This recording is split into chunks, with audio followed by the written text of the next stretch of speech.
Top of the morning, y'all. Hope you're doing good. I'm going to mention my sponsor right off because I will not be able to stop once we get going on this trucker convoy situation. I've been wearing these watches from 2awatchcompany.com. They're a Patriot company with our values. I chose the shotgun model because y'all know I love my shotgun, but they got 6 awesome models on there. They're all made in America, and if you use code BuddyBrown, you're going to get $75 off plus free shipping. I will put the link below, but these things are awesome. Wear it all the time. All right, y'all, so the trucker convoy has officially launched, heading down to Texas to do the job that the federal government is supposed to do for us. And if you follow history and y'all look at like 1941, down there in Pearl Harbor, they said, what did they say? We never saw this coming.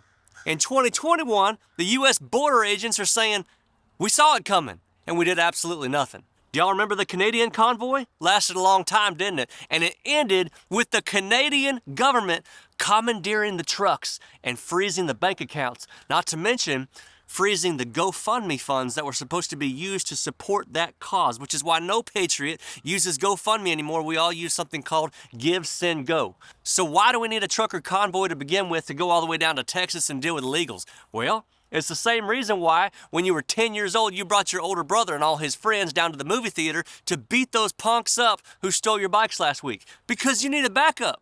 Well, illegals aren't stealing anything, buddy. They're just here because they're having a hard time, and if you were in their situation, you'd be doing the same thing. That argument right there came from your communist teacher who knows nothing.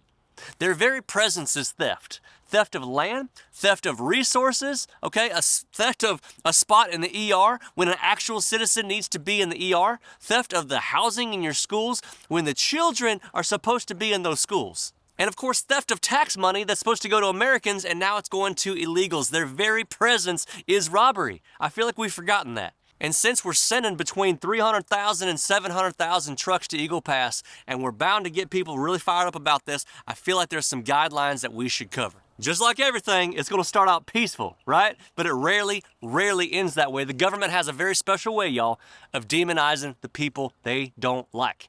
And when we get 3 weeks into this, 4 weeks into this, we're going to have to be very, very careful how we act. Now, they've already labeled this as a right-wing extremist movement. I mean, of course they have. Who didn't see that coming? It won't be long until they're photoshopping red hats on top of everybody where they don't exist, and photoshopping white hoods on top of everybody's head where they don't exist. They will do anything to get the job done. The fact of the matter is, and nobody has the balls to talk about this on Fox News, nobody's got the balls to talk about this on CNN, the estimated 22 million illegals in this country now have taken incredible amounts of opportunities away from black Americans. They've overloaded their schools, they've overloaded their areas where their children are supposed to have the opportunity for a peaceful education environment, but they're not getting it because it's now filled with illegals. You know, I guess that's another video, but a lot of folks in America feel like John Rambo right now.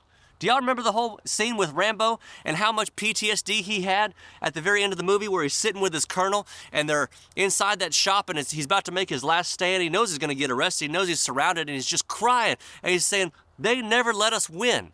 I took matters in my own hands because I tried to stay quiet. I tried to stay quiet until I finally couldn't and they forced my hand. That's how Americans feel right now, is that whole scene from Rambo and the colonel just sitting there saying, our systems failed us. Our government's failed us. So if we actually have 700,000 truckers coming down to the Texas border, you know, those people are being taken off of the workforce. We don't have Sugar Daddy Soros paying our way like the liberals do to do his dirty deeds. This convoy is on Patriot time. Well, what about their jobs, buddy? What about their jobs?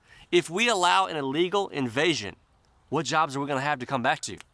Our kids and grandkids sure ain't gonna have one. This convoy ain't Democrat, this convoy ain't Republican, it's American. So my message to the people involved is very, very simple. There's a lot of people saying this could be a trap, and I agree with them. The feds want this convoy to get big. They want this movement to get powerful. That way they can turn it into something bad. They'll January 6th you in a heartbeat if you're not careful. And I really can't believe that we're actually having to fight our own government to protect our country. But remember, when we say we have allegiance to our country, we're speaking of allegiance to the people, never the government.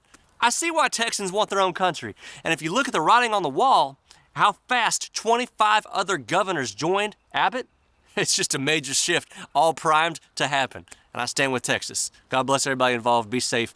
Think with your head. Be good.